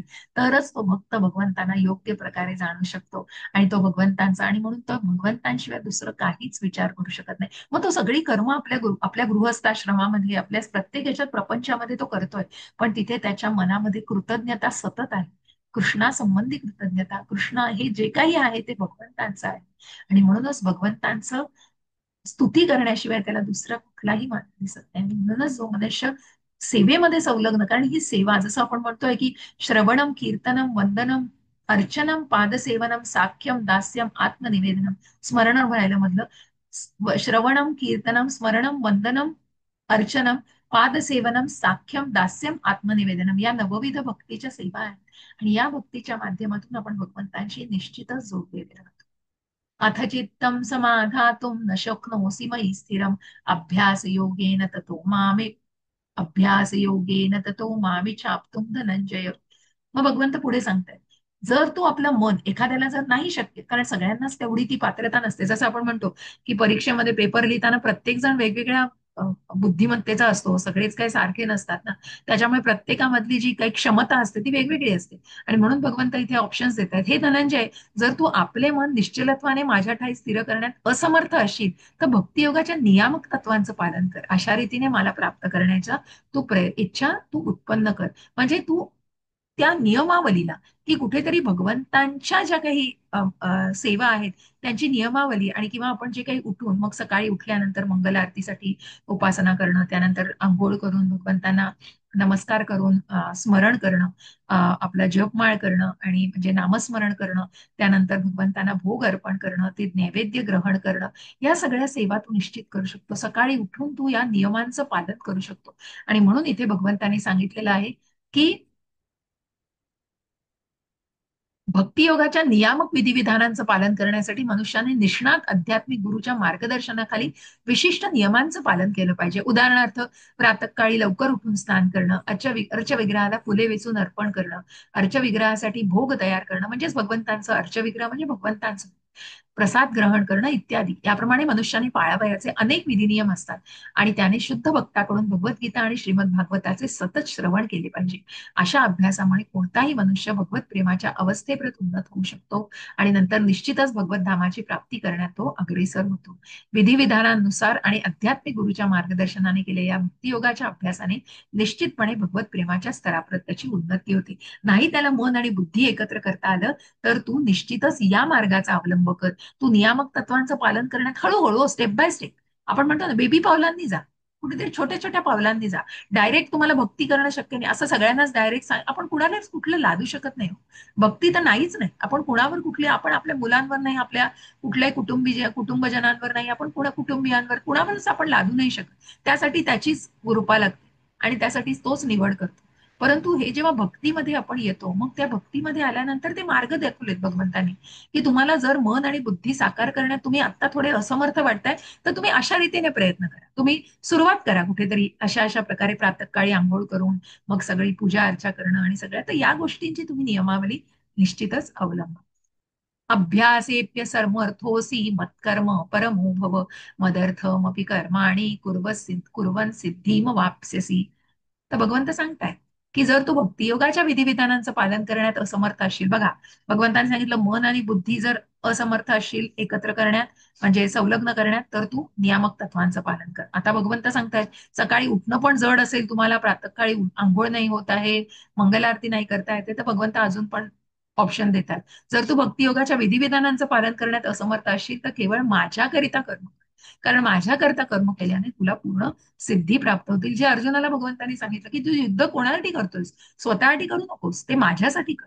तर तू ते पूर्णपणे निष्काम पद्धतीने करशील आणि मग ते निश्चितच करशील, तर त्याच्यामधून तुला तुझा उपभोग असा काय नाही. तू भगवंतांना अर्पण केल्यावर आपोआपच त्याच्या फळापासून तू वंचित राहणार नाहीयेस. जे काही तुला मिळणार, तू जिंकलास तर तू आज या पृथ्वीवर राज्य करणार आहेस. तू हरलास, तू जर युद्ध करताना मरण पावलास तरीही तुला स्वर्गलोक प्राप्त होणार आहे. तुझं नुकसान इथे कुठेच नाही. पण जे काही तू कर्म, तुला जर इथे भीती वाटतेय की तू त्या जनांशी, तुझ्या निकटवर्तीयांशी कसं लढायचंयस, कसं त्यांना मारणार आहेस, आणि मग भगवंताने 11व्या अध्यायात तुम्ही बघितलं, सांगितलं की तू फक्त निमित्त आहेस रे, निमित्त मात्र सव्यसाची. कारण मी सगळ्यांना मारलंय, मी सगळ्यांचा विनाश केलेला आहे, तुला फक्त एक माझ्या हातातलं इन्स्ट्रुमेंट बनतोयस आणि त्यामुळे ती काळजीच करू नकोस. आणि म्हणून तू जे करतोयस ते कर्म मला अर्पण केलंस तर त्या कर्म बंधनातही अडकणार नाहीयेस. ती बंधनं कुठलीच नाहीयेत मग तुला. ती तू बंधनात तू अडकूच शकत नाहीस, कारण ते भगवंतांना अर्पण केले कर्म आहे. कारण त्या फळांचा तू उपभोग घेत नाहीस, त्यामुळे त्या फळांच्या भोगही तुला भोगायला लागणार नाही. आणि म्हणून इथे भगवंत सांगतायत की आध्यात्मिक गुरूंच्या मार्गदर्शनानुसार जो भक्तियोगाच्या विधिविधानांचं पालन करू शकत नाही, तो सुद्धा भगवंतांप्रित्यर्थ कर्म करून पूर्णावस्थेत उन्नत होऊ शकतो. म्हणजे त्याला आता त्याचं काहीच होऊ शकत नाही असं नाही, कारण तो निश्चितच भगवंतांसाठी कर्म करू शकतो. मग काय कर्म करू शकतो, तर भगवंतांसाठी बघा की तो काय कर्म करू शकतो. तर कृष्ण भावनेच्या प्रचाराबद्दल मनुष्याला सहानुभूती असली पाहिजे. कृष्ण भावनेच्या प्रचारामध्ये संलग्न झालेले अनेक भक्त आहेत, त्यांना मदतीची गरज असते. म्हणून जर भक्तियोगाच्या विधिविधानांचा अभ्यास मनुष्य करू शकत नसेल तर तो अशा प्रचार कार्याला सहाय्य करू शकतो. म्हणजे काय की बुक डिस्ट्रीब्युशन आहे, तुम्ही भगवद्गीतेचा प्रचार करा, तुम्ही भगवद्गीतेबद्दल जे काही उपदेश, आता जो 18 दिवसांचा वर्ग सुरू होतो तर त्याच्यामध्ये तुम्ही सेवा द्यायला या. त्यानंतर तुम्ही हे तुम्ही अजून तुमच्या प्रियजनांना सांगा आणि अशा प्रकारे तुम्ही हे पसरवत जा की हे भगवद्गीतेचं ज्ञान, इतकं अमूल्य ज्ञान तुम्हाला घर बसल्या मिळतं आहे. तर त्यामध्ये तुम्ही जर सगळ्यांना शेअर करण्याचा प्रयत्न केला, ही तुम्ही एक सेवा करताय. आणि म्हणून ते भगवंतांसाठी केलं जाणारं कार्य आहे. कोणत्याही कार्यासाठी भूमी, भांडवल, संघटना आणि परिश्रमाची आवश्यकता असते. ज्याप्रमाणे उद्योगधंद्यामध्ये मनुष्याला राहण्याकरता जागा, गुंतवणुकीसाठी भांडवल, परिश्रम, विस्तार करण्यासाठी संघटना, परिश्रमाची आवश्यकता असते, त्याचप्रमाणे या गोष्टींची कृष्णसेवेमध्येही आवश्यकता असते. यामधील प्रमुख भेद म्हणजे सांसारिक कर्म हे इंद्रिय तृप्तीकरता केले जाते, तथापि तेच कर्म श्रीकृष्णांच्या संतुष्टीकरता करता येते. असे कर्म म्हणजे आध्यात्मिक कर्म.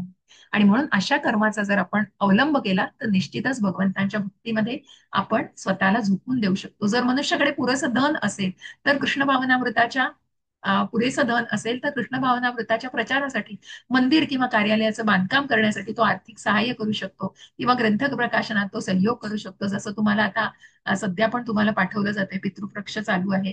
आपण आपल्या पितरांना, म्हणजे जे पितर आहेत आपले, त्यांचा आशीर्वाद आपल्याला असतो आणि तो आशीर्वाद लाभण्यासाठी आपण जे काही अन्नदान करतो, गोदान करतो किंवा गोमातेचं दान करतो, तर त्यासाठी तुम्ही दान करा. तुम्हाला तुमच्या ग्रुप्सवर या शेअर केल्या जातील लिंक्स.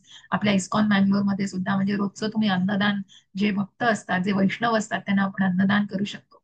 तर ही सेवा तुम्ही निश्चित करू शकता. ही सेवा म्हणजे हे आध्यात्मिक कर्म आहे. आणि म्हणूनच असं जो ग्रंथ प्रकाशनात जो संयोग करू शकतो, तो संयोग करू शकतो. असे कार्य करण्यासाठी विविध कार्यक्षेत्रे आहेत. एखाद्याने त्यामध्ये आस्था ठेवावी. मनुष्य आपल्या कर्मफलांचा त्याग करू शकत नसेल तर कृष्ण भावनेच्या प्रचारार्थ तो आपल्या कर्मफलांचा भाग अर्पण करू शकतो. कृष्ण भावनेच्या प्रचारासाठी स्वेच्छेने केलेल्या या सेवेमुळे मनुष्याला भगवत प्रेमाच्या उच्चतर अवस्थेपर्यंत उन्नत होता येते आणि या अवस्थेची प्राप्ती झाल्यावर तो परिपूर्ण होतो. म्हणजे काय, पुन्हा तो टप्प्याटप्प्याने चालेल. त्याला नाही ना जमत आहे मन आणि बुद्धी एकत्र करायला, भगवंतांवर एकाग्र करायला, मग तो नियामक तत्वांचं पालन करायला बघतो.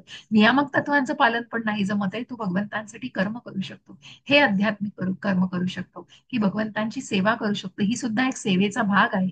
आणि म्हणूनच अशा प्रकारे तो भगवत सेवेमध्ये निश्चितच स्वतःला झोकून देऊ शकतो आणि त्या मार्गावर स्वतःला मार्गस्थ करू शकतो. म्हणूनच हे दान करणं किंवा मंदिरासाठी भगवंत मदत करणं किंवा या सगळ्या ज्या सेवा आहेत, तुम्ही लोकल इस्कॉनशी जोडलेले असाल तर तिथे जाऊन सेवा करणं किंवा जे आपण कमवतोय, म्हणून भगवंत काय म्हणतात, तुझा थोडा वेळ, अर्थार्जन, म्हणजे जे काही तू खातोयस, कमवतोयस, त्याच्यातला थोडा भाग देण्याची कृतज्ञता जी आहे, ती भगवंत म्हणतात ते निश्चितच एक आध्यात्मिक कर्म आहे. अथई तदप्य शक्तोसी कर्तुम मद्योगमाश्रिता सर्व कर्मफल त्यागम ततः कुर्यत आत्मवान. हरे कृष्ण. कुणाला काही या पद्धत आतापर्यंतच्या 10 श्लोकांमध्ये कुणाला काही प्रश्न असतील तर आपण पूर्ण श्लोक झाल्यानंतर घेऊच. कुणाला काही शंका असेल तर त्यांनी नक्की विचारा नंतर. तर पूर्ण अध्याय झाल्यानंतर आपण थोडा एक 5 मिनिटं देईन मी तुम्हाला, की आपण त्याच्यावरती चर्चा करू. तथापि तू जर माझ्या भावनेने युक्त होऊन कर्म करण्यास असमर्थ असशील तर त्या सर्व कर्मफलांचा त्याग करून कर्म करण्याचा आणि आत्मस्थित होण्याचा तू प्रयत्न कर. मग ती कर्मफल आहेत ना, त्याचाच तू त्याग कर. मग भगवंत सांगतायत त्या कर्मफळांचा उपभोग करण्याची तू अपेक्षाच ठेवू नको. ते कर्म तू माझ्यासाठी करतोय, पण त्या फळांचीही अपेक्षा करू नकोस. आणि ते कर्म मला, ते त्याग करून भगवंतांना अर्पण करण्याचा प्रयत्न कर आणि आत्मस्थित होण्याचा प्रयत्न कर, हे भगवंत सांगता आहेत. आणि म्हणूनच भगवंत अशा परिस्थितीत भगवंत म्हणतायत की कृष्ण भावना, अर्थात कृष्ण भावना ही इतर कोणत्याही अनुभवांवर अवलंबून नाही. कारण कृष्ण भावना ही स्वतःमध्येच इतकी प्रभावी आहे की तिच्यामुळे मनुष्याचं मन शुद्ध होऊ शकतं. तुम्ही एकदा ती कृष्ण भावना जोपासलीत ना, की मग तुम्हाला तुमची प्रचिती येईल हो.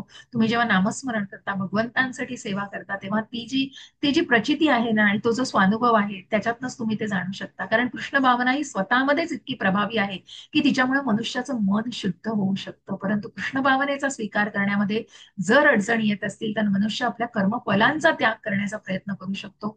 अशा परिस्थितीत समाजसेवा, जातीसेवा, राष्ट्रसेवा आणि राष्ट्रसेवा, देशाकरिता त्याग इत्यादींचा स्वीकार करता येतो, जेणेकरून मनुष्याला कधीतरी शुद्ध भगवत भक्ती प्राप्त होईल. भगवद्गीतेत 18:46 मध्ये आपल्याला आढळते की यतः प्रवृत्तीर्भूताना, जर मनुष्याने श्रेष्ठ सत्कार्य करता त्याग करण्याचा निश्चय केला तर मग कृष्ण कर्म हेच सर्वश्रेष्ठ सत्कर्म असल्याचे जरी त्याला माहीत नसले तरी तो कर्मफल त्यागरूपी यज्ञांमुळे श्रीकृष्ण हेच परम असल्याचे क्रमशः जाणू शकतो. म्हणजे नाही त्यांनी डायरेक्ट कृष्ण भक्ती केली, नाही त्यांनी कृष्ण भावना जोपासली, नाही त्याला कृष्ण भावनेबद्दल जाणकार किंवा त्याला माहिती नसेल, तर जेव्हा तो देशसेवा, म्हणजे तुम्ही व्हॅल्यूज जपा, तुम्ही मनुष्य, तुम्ही एक माणुसकी जपा आणि त्याप्रमाणे तुम्ही देशाकरता, इतर जनांकरता तुम्ही जेव्हा जी काही सेवा करता आहात, त्यातूनही तुम्ही भगवंतांची भक्ती प्राप्त करू शकता.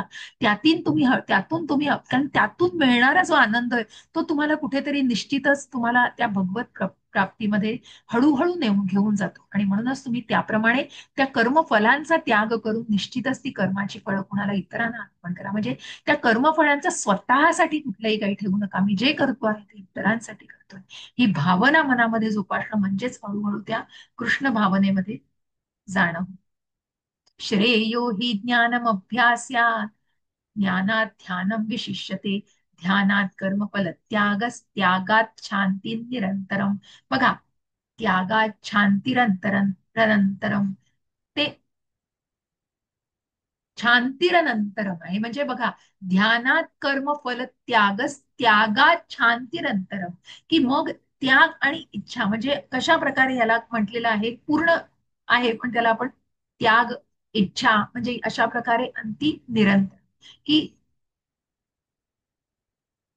कशा प्रकारे तुला जर असा अभ्यास करणं शक्य नसेल, मग भगवंत सांगतात. पण तो पूर्ण पूर्ण वाक्य आहे तिथे, म्हणून मी ते जरा तुम्हाला विस्तृत करण्याचा प्रयत्न केला, की कशा प्रकारे बघा, की त्यागात शांती अनंतर, त्यागात शांती अनंतर, त्यागात शांती, की अशा त्यागामुळे शांती मिळते. त्यानंतर जी मिळणार जी असते ती एक प्रकारची मनाला शांती मिळते. कशाने? तर तुला जर असा अभ्यास करणं शक्य नसेल, म्हणजे तुला जर भगवंतांसाठी कर्म करणं किंवा हे नियामक तत्वांचं किंवा या सगळ्या गोष्टी शक्य नसतील, तर ज्ञानाचं अनुशीलन करण्यात तू स्वतःला संलग्न कर. भगवंतांना जाणून घ्यायचं ज्ञान, आत्मज्ञान, आत्मा काय, शरीर काय, किंवा हे सगळ्याबद्दलचं ज्ञान, ही जी औत्सुक्य जे आहे किंवा कुठल्याही प्रकारचं ज्ञान मिळवणं, आध्यात्मिक ज्ञान मिळवणं, हे निश्चित तू करू शकतोस. तथापि ज्ञानापेक्षा श्रेष्ठ काय? ध्यान. तू मेडिटेट करू शकतोस, भगवंतांवर मेडिटेशन करू शकतोस, त्या भगवंतांच्या समाधीस्थ म्हणजे ती जी समाधीस्थ अवस्था होण्यासाठी की कुठेतरी ते एकरूप व्हायचं नाही, तर भगवंतांशी जोडलं जायचंय. आणि ध्यानापेक्षाही कर्मफलाचा त्याग करणं श्रेष्ठ आहे, हे भगवंतांना कर्म, निष्काम कर्म, तिथे पुन्हा निष्काम कर्माला भगवंतांनी श्रेष्ठ मानलेलं आहे. कारण अशा कर्मफल त्यागामुळे मनुष्याला मनशांती प्राप्त होते. म्हणून इथे कुठेतरी बघा तुम्ही, कितीतरी मी बऱ्याच वेळेला म्हणजे एक व्हॉट्सअपवर एका डॉक्टरनी, मला वाटतं ते ऑप्थॅल्मॉलॉजिस्ट वगैरे, त्यांनी स्वतःचा एक अनुभव सांगितला, की कशा प्रकारे म्हणजे मी सगळे ही ऑपरेशन्स डॉक्टर, पण कितीतरी कृष्ण भावनेमध्ये तुम्ही बघाल कितीतरी डॉक्टर्स आहेत. आमच्यात एका भक्ती वृक्षा ग्रुपमध्ये एक गायनेकोलॉजिस्ट आहेत. प्रत्यक्ष तिथे इस्कॉन बँगलोरला पण एक गायनेकोलॉजिस्ट स्वतः ऐश्वर्या माताजी म्हणून आहेत, ज्या भगवंताच्या भक्तीमध्ये पूर्णपणे इतक्या संलग्न आहे, इतकं ज्ञान आहे, इतकं अगाध अभ्यास आहे त्यांचा. आणि म्हणून जसं त्या ऑप्थॅल्मॉलॉजिस्ट सांगत होते, की मग ही जी मी काही ऑपरेशन्स करतोय, मी जे सकाळपासून उठून करतोय, ते मी भगवंतांना अर्पण करतोय. आणि मी इतका निर्धार समय, त्यांनी सांगितलं की मला इतकं ज्या क्षणी मी हे करायला, त्यांच्यातलं मी गेला हो, त्यांच्यातलं मी, हे मी करतोय, हे माझं क्रेडिट आहे, हे माझ्या, अहो तुम्ही तुम्ही इन्स्ट्रुमेंट आहात हो, तुम्ही एक साधन आहात भगवंतांच्या हातातलं. तुम्ही काही करत नाही आहात, तुम्ही हे करताय भगवंतांच्या इच्छेने करताय. ही जर भावना तुम्ही स्वतःमध्ये आत्मसात केली, किती पीस मिळेल माहितीये तुम्हाला, किती शांती मिळेल मनाला. आणि ती शांती, त्याचं त्याचं काही काय म्हणतात, देर इज नो कम्पॅरिझन, त्याची काही तुलनाच नाही. अशा प्रकारे तुम्ही त्या कर्मफलाच्या त्यागामुळे तुम्हाला मनशांती प्राप्त होते, हे भगवंताने इथे स्पष्ट केलेलं आहे. आणि म्हणून सारांश भगवंत सांगतायत, परमलक्ष्याची, भगवंतांची प्राप्ती करण्यासाठी दोन विधी आहेत. प्रथम क्रमिक विधी आणि दुसरा प्रत्यक्ष विधी. कृष्ण भावना भावित भक्ती ही प्रत्यक्ष विधी आहे, भक्तीमध्ये संलग्न होणं, म्हणजे नवविध भक्ती, या सगळ्या हे प्रत्यक्ष विधी आहेत. दुसऱ्या विधीमध्ये कर्मफल त्यागाचा समावेश असतो. ह्या स्वरूपातून तुम्ही भगवत भक्ती प्राप्त करू शकता. त्यानंतर मनुष्याची क्रमाक्रमाने ज्ञान प्राप्ती, ध्यान, परमात्मा साक्षात्कार आणि पुरुषोत्तम भगवान स्वरूपाचा साक्षात्कार, अशी उन्नती. सी कसं आहे ना, भक्त डायरेक्ट जोडला जातो, भक्ती मार्ग म्हणून डायरेक्ट लिफ्टचा मार्ग. पण तुम्हाला जर ज्ञान योग, ध्यान योग, मग कर्मफलाचा त्याग, आणि अशा प्रकारे टप्प्याटप्प्याने जायचं, तर तेव्हा मग त्यांची उन्नती होऊ शकते. मनुष्य क्रमिक विधीचा किंवा प्रत्यक्ष विधींचा स्वीकार करू शकतो. प्रत्यक्ष पद्धतीचा स्वीकार करणे प्रत्येकालाच शक्य नसते, कारण मग त्याच्यावर विश्वास ठेवणं, मग हे असंच काय, ते तसंच काय, मनामध्ये असंख्य प्रश्न आहेत. आणि म्हणून मग त्या भक्तीमध्ये येणं सगळ्यांना सोपं नाही हो. मग पुन्हा त्याची कृपा असेल ना, तो निवडतो तेव्हा आपण त्या भक्तीमध्ये येतो. आणि म्हणूनच तरीही या ठिकाणी जाणणे आवश्यक आहे, की सॉरी, प्रत्यक्ष पद्धतीचा स्वीकार करणे प्रत्येकाला शक्य नसते, म्हणून अप्रत्यक्ष पद्धती सुद्धा चांगलीच आहे, वाईट नाहीये, थोडी त्रासदायक आहे. तरी या ठिकाणी जाणणं आवश्यक आहे की अर्जुनाला अप्रत्यक्ष विधी सांगितलेला नाही, कारण पूर्वीपासूनच तो प्रेमभक्तीच्या स्तरावर स्थित आहे. तो कृष्णाचा लाडका भक्त आहे हो. जे या प्रेमभक्तीमध्ये स्थित नाहीत, त्यांच्यासाठी अप्रत्यक्ष विधी योग्य आहे. त्यांनी कर्मफल त्याग, ज्ञान, ध्यान, परमात्म्याची आणि ब्रह्माची अनुभूती या अनेक पद्धतीद्वारे स्वतःला उन्नत करा. परंतु भगवद्गीतेबद्दल सांगावयाचे तर भगवद्गीतेत प्रत्यक्ष पद्धतीवर जोर देण्यात आला. म्हणून या भक्तीच्या टप्प्यावर तुम्हाला भक्ती दिसते. सर्वांनी प्रत्यक्ष पद्धतीचा स्वीकार करून भगवान श्रीकृष्णांना शरण जावे असे सूचित करण्यात आले. मग तुम्ही ज्ञानयोग, ध्यानयोग, अष्टांग योग, या सगळ्या टप्प्याटप्प्याने जाणाऱ्या पायऱ्या आहेत. पायऱ्यानी फायनली कुठे जायचंय? भगवंतांशी जोडल्या जायचं. मग भगवंत म्हणतायत आता कोण कोण भगवंतांना कशा प्रकारे प्रिय आहे बघा, जे भक्तच आहेत. पण बघा, अद्वेष्टा सर्वभूतानां, मैत्रः करुण एवच, निर्ममो निरहंकारः समदुःख सुखक्षमी, संतुष्टः सततं योगी यतात्मा दृढनिश्चयः, मय्यर्पितमनो बुद्धिर्यो मद्भक्ता यो मद्भक्तः समे प्रियः. बघा, जो भक्त, की तो भक्त मला प्रिय आहे. जो जीवाचा द्वेष करीत नाही, जो सर्व जीवांचा सहृदय मित्र आहे, जो मिथ्या अहंकारापासून मुक्त आहे आणि स्वतःला स्वामी समजत नाही, जो सुख दुःखामध्ये समभाव राखतो, जो क्षमाशील आहे, सदैव तृप्त, आत्मसंयमी आहे आणि आपलं मन व बुद्धी माझ्यावर स्थित करून जो दृढ निश्चयाने भक्तीमध्ये संलग्न झालेला आहे, तो मला अत्यंत प्रिय आहे. बघा, भक्ताची सगळी लक्षणं सांगितली की कसा आहे तो भक्त. तो सुहृदय मित्र आहे, तो द्वेष नाही करत, हेट्रेड नाही होत त्याच्या मनामध्ये. तो मिथ्या मी त्यांनी कधीच बाजूला ठेवलाय. जो करतोय ते भगवंतांसाठी करतोय. सुख दुःखामध्ये, सुखामध्ये हुरळ नाही जात नाही, दुःखामध्ये होरपळू नाही जात नाही, क्षमाशील आहे, सदैव जे काही केलंय कुणाला अंडरस्टँड करून, म्युच्युअली अंडरस्टँड म्हणण्यापेक्षा अंडरस्टँड की त्याला मी जाणलंय, तुझी चूक नाही, काही क्षमा केलेली आहे, क्षमाशील आहे, सदैव तृप्त आहे. कठीण आहे हो, या प्रपंचामध्ये आणि या भौतिकतेमध्ये फार कठीण आहे. पण ते आत्मसात करून निदान त्याच्यातला 5% तरी भगवद्गीता आपण जगू शकलो ना, तरी मला वाटतं भगवद्गीतेचं ज्ञान घेण्याची खूप मोठं आपण सार्थकता होईल, त्याला सार्थकता मिळेल. म्हणून हे खूप महत्वाचं आहे. जाणून घेण्याचा प्रयत्न करा. आपलं मन व बुद्धी माझ्यावर स्थिर करून जो दृढ निश्चयाने भक्तीमध्ये संलग्न झाले आहे, तो मला अत्यंत प्रिय आहे, असे भगवंतांना असे सगळे भक्त. मग या वर्णन आपण ऐकलं, तेच वर्णन संदर्भामध्ये जरा वेगळ्या प्रकारे अजून दिलेलं आहे. आणि म्हणूनच तो कुठल्याही प्रकारे कुठल्या सुखाने हुरपळून जात नाही, हुरळून जात नाही, दुःखामध्ये हुरपळून जात नाही. भक्तीचा असा हा आदर्श निश्चितच दुर्मिळ आहे. आणि भक्तीच्या विधी नियमांचं पालन करून तो भक्तीच्या आदर्श अवस्थेप्रत उन्नत होतो. भगवंत यापुढेही सांगतात की असा भक्त हा मला अत्यंत प्रिय आहे आणि त्याच्या परिपूर्ण कृष्ण भावना भावित क्रियांमुळे मी सदैव प्रसन्न असतो. त्या भक्तावर भगवंत हे सदैव प्रसन्न असतात. जसं प्रल्हाद महाराज, आपण बघतो जे उदाहरण, कुठेही टाका त्यांना, दरीतनं खाली टाकलं जातं, सर्पांमध्ये दिलं जातं, हत्तीच्या पायाखाली दिलं जातं, काय काय नाही त्याला. अरे, हिरण्यकश्यप काय काय करत नाही आपल्या मुलाच्या मृत्यूसाठी, की सगळं. कारण त्याला ती स्वतःचं स्वामित्व सिद्ध करायचं असतो. तो विष्णूचं स्वामित्व कसं सिद्ध करतोय, त्याप्रमाणे त्याला आपल्या मुलाला मृत्यूदंड द्यायचा असतो. पण कुठेही तो डळमळत नाही. कुठेही मोठ्या सागरामध्ये नेलं तरी पण त्याची नौका तिथे, कुठेही तो, त्याला काहीही होत नाही, तो तसाच परत बाहेर येतो. आणि अशा प्रकारे भगवंत प्रत्येक ठिकाणी त्याचं संरक्षण करतात, कारण भगवंत त्याच्यावर प्रसन्न असतात. यस्मान्नोद्विजते लोको लोकान्नोद्विजते च यः, हर्षामर्षभयोद्वेगैर मुक्तो यः स च मे प्रियः. बघा, अजून कुठला भक्त भगवंतांना प्रिय आहे, ज्याच्यामुळे कोणीही उद्विग्न होत नाही आणि जो इतर कोणामुळे उद्विग्न होत नाही. बघा, की त्याला कोणीही, तो एजिटेट होत नाही, तो इरिटेट होत नाही, तो स्वतःही होत नाही आणि इतरांनाही करत नाही.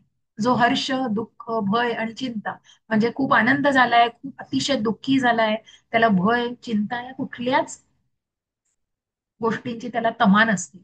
यामध्ये तो समभाव, त्याच्यामध्ये त्यांनी बॅलन्स राखलेला असतो. आपण बघ, तुम्हाला आठवत असेल, स्थिताधीर मुनी, प्रल्हाद महाराजांचं उदाहरण दिलंय, बॅलन्स्ड. दुसऱ्या अध्यायामध्ये भगवंत अर्जुन भगवंतांना विचारते की सगळं होत आहे, पण तरी पण मग का का असे ते पापी याच्यात जात आहे. कारण तिथे कुठेतरी लालसा आहे, ती लस्ट आहे, कुठेतरी तो कुठेतरी ती अतिशय, आपण म्हणतो ना की इच्छा, काम, क्रोध, लोभ, मद, मोह, मत्सर, हे षड्रिपू आहेत. त्याच्यात तो लोभ, आस्था, आणि मग त्याच्यामुळे मनुष्य त्याच्यामध्ये बंदिस्त केला जातो, एन्टँगल होतो त्या तीन, आपले जे सत्व, रज आणि तम, या तीन गुणांच्या प्रभावाने त्याच्यात तो बंदिस्त होतो.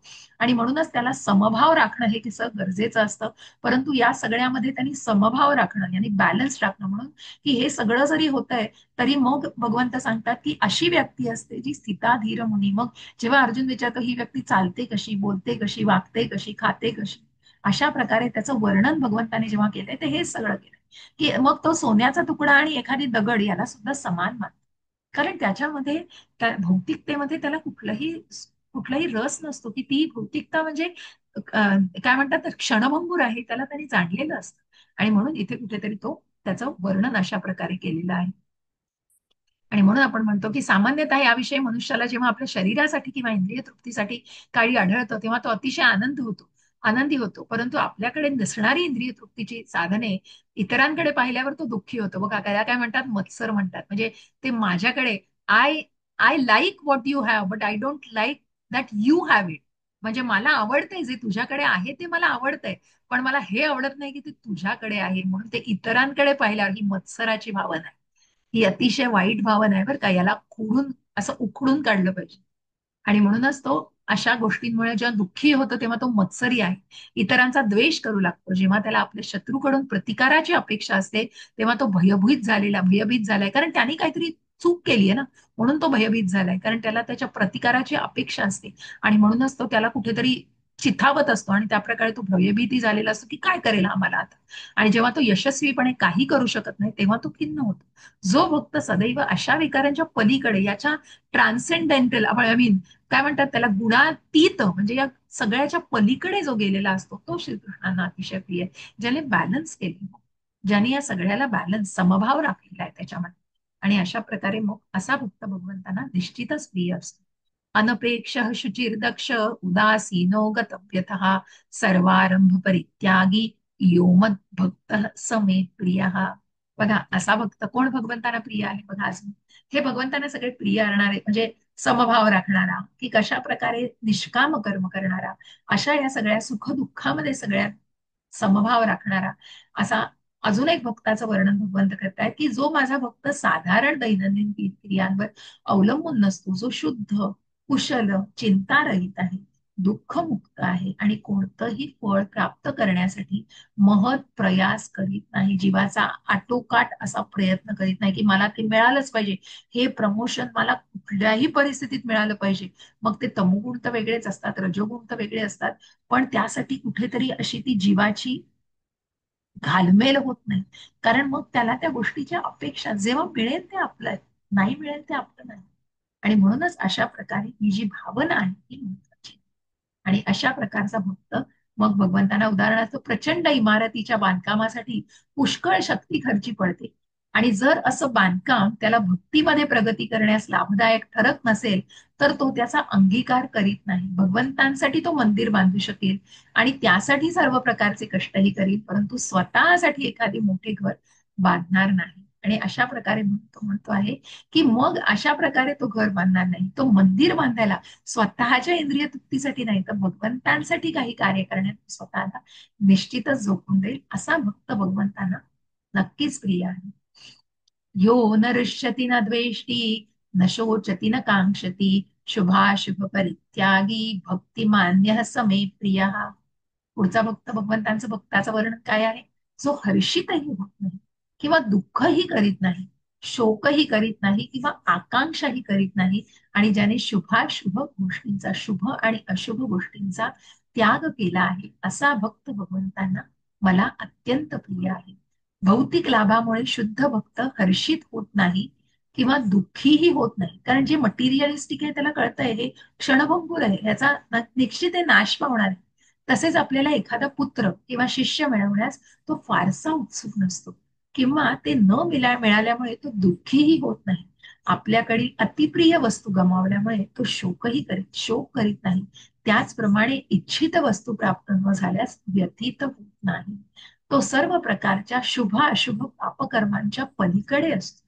भगवंतांच्या संतुष्टी प्रित्यर्थ तो सर्व प्रकारची संकटे सहन करण्यास तयार असतो. त्याच्या भक्तीमध्ये कोणतीही गोष्ट बाधक ठरत नाही. असा भक्त श्रीकृष्णांना अत्यंत प्रिय असतो. मग त्याला त्या पाप पुण्य शुभ अशुभ याच्या तो पलीकडे गेलाय. तो जे करतोय कर्म ते भगवंतांच्या भक्तीमध्ये करतोय, त्यांच्या संतुष्टी करता करतोय. मग त्याला म्हणजे आपण म्हणतो ना की एखादा भक्त हा मृत्यूनंतरही भगवंतांची सेवा करावी हीच त्याला, मग त्याला ते लिबरेशन, त्याला ती मुक्तता पण नको असते, त्याला कुठल्याच गोष्टीची तमा नसते, आणि म्हणून तो भगवंतांची सेवा करणं हेच त्याचं उद्दिष्ट असतं. असा भक्त भगवंतांना निश्चितच प्रिय आहे. सम शत्रू च मित्रे च तथा मानापमानयोः शीतोष्ण सुख दुःखेषु सम संग विवर्जितः तुल्या निंदा स्तुतिर्मौनी संतुष्टो येन केनचित अनिकेतः स्थिरमतीर भक्तिमान मे प्रियो नरः. काय म्हणतात भगवंत बघा, जो मनुष्य शत्रू आणि मित्र यांच्या ठिकाणी समान असतो. बऱ्याच वेळेला रिपिटेशन असेल काही गोष्टींचं, पण भगवंत सांगतायत काय, की अशा प्रकारे समतोल राखणारी व्यक्ती, जो मानापमान, शीत उष्ण, सुख दुःख, स्तुती निंदा यामध्ये समभाव राखतो, त्यामध्ये तो बॅलन्स राखतो, जो कुसंगापासून नेहमी मुक्त असतो, मग तो बॅड असोसिएशन पासून स्वतःला नेहमी लांब ठेवतो, सदैव शांत, आणि जे काही मिळेल त्यात तो संतुष्ट असतो, जो घरादाराची काळजी करीत नाही, भगवंत आहे आणि रक्षण करणार आहे, मग जेवढं आपल्याला आवश्यक आहे तेवढं ते मिळवतो, पण त्याचा आटापिटा करत नाही जीवाचा, त्याच्यासाठी ध्यानामध्ये स्थित आहे, ज्ञानामध्ये स्थित आहे, सॉरी, आणि भक्तीमध्ये संलग्न झालेला आहे, तो मला अत्यंत प्रिय आहे, असं भगवंतांनी भक्ताचं वर्णन केलेलं आहे. आणि म्हणून भगवंत इथे सांगतात, हराव भक्तस्य कुतो मधत गुन्हा, अर्थात जो भक्त नाही त्याच्याकडे सद्गुण असूच शकत नाही. भक्त म्हणून ओळखले जाण्याची ज्याची इच्छा आहे त्याने सद्गुण विकसित केले पाहिजे, सद्गुण विकसित केलेच पाहिजे, रादर च महत्वाचं आहे, कारण सद्गुणांशिवाय भक्त नाही म्हणू शकत. हे सद्गुण प्राप्त करण्यासाठी त्याला विशिष्ट बाह्य प्रयास करणे आवश्यक नाही, तर कृष्ण भावनेमध्ये आणि भक्तीमध्ये संलग्न झाल्याने असे गुण आपोआपच विकसित होण्यास मदत होते, कारण ती भावना जर डेव्हलप केली, कृष्ण भावना जे करतोय ते भगवंतांच्या संतुष्टी प्रित्यर्थ, तिथे स्वतःचा मी बाजूला ठेवणं खूप खूप महत्वाचं आहे, कारण हा जो खोटा अहंकार आहे ना, तो आपण जपत राहतो. मन बुद्धी आणि खोटा अहंकार हे जे आपले 24 तत्वांमधलं एक आहे, त्यापैकी हा जो अहंकार आहे, हा अहंकाराला बागे ठेवायचा, आणि तो बाजूला ठेवल्यानंतर निश्चित जी काही मनशांती मिळते ना, त्याची तुलनाच नाही, आणि असा भक्त भगवंतांना निश्चितच प्रिय असतो. शेवटचा श्लोक घेऊया. ये तु धर्मामृतमिदं यथोक्तं पर्युपासते, श्रद्धा नाम परमा भक्तास्ते तीव मे प्रिया. भगवंत म्हणताय, जे या अविनाशी भक्ती मार्गाचं अनुसरण करतात आणि मला परम लक्ष मानून श्रद्धेने पूर्णतया संलग्न होतात, ते मला अत्याधिक प्रिय आहे. अशा प्रकारे आपण बघतो आहे की भगवत भक्तीचा हा मार्ग या अध्यायामध्ये सांगितलेला आहे. हाच मार्ग या अध्यायामध्ये म्हणजे कुठला, की मनुष्य याप्रमाणे मनुष्य भगवंतांच्या दिव्य सेवेमध्ये संलग्न होतो, हाच मार्ग या अध्यायामध्ये सांगण्यात आला आहे. म्हणून भगवत प्राप्ती करता केवळ भक्ती हाच एकमेव आध्यात्मिक साक्षात्काराचा मार्ग आहे. या अध्यायात सांगितल्याप्रमाणे केवळ आध्यात्मिक साक्षात्काराकरिता परमसत्याच्या निर्विशेष स्वरूपाची शिफारस करण्यात आली आहे. दुसऱ्या शब्दात सांगावयाचे तर मनुष्याला जोपर्यंत शुद्ध भक्तांची संगत लाभत नाही, तोपर्यंत निर्विशेष ब्रह्म लाभदायक ठरू शकते. निर्विशेष ब्रह्माची प्राप्ती करण्याकरता मनुष्य फलाशा विरहित कर्म करतो, आणि चेतन तत्व आणि पदार्थांचे आकलन होण्याकरता ज्ञानाचं अनुशलन व ध्यान करतो. मग तो निर्विशेष ब्रह्मावर स्थित असतो, आणि त्याला ज्ञानाचं आकलन म्हणजे काय आहे आत्मा, काय आहे परमात्मा, आणि मग त्यांची संलग्नता, अशा प्रकारे तो ज्ञानाचं अनुशीलन करतो आणि ते जाणून घेण्याचा प्रयत्न करतो.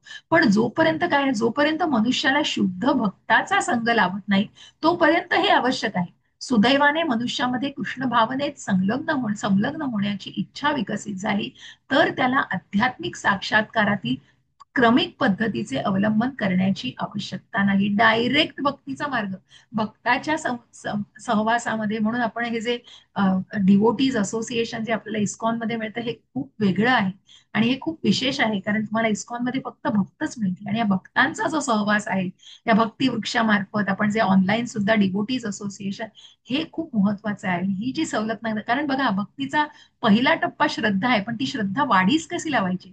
श्रद्धा, साधू संग, मग भजन क्रिया, अनर्थ निवृत्ती, मग रुची, निष्ठा, भगवंतांप्रती आसक्ती, भावभक्ती आणि प्रेमभक्ती, या सगळ्या डेव्हलप कधी होणार? जेव्हा तुम्ही स्वतःला ते असो, जर तुम्ही बॅड असोसिएशन, मटेरियलिस्ट असोसिएशन, भौतिकतेमध्ये सतत गुंतून, क्लब आहेत, पार्ट्या आहेत, तिकडे जायचे याच्यामध्येच गुंतून पडलेले असाल तर कठीण आहे.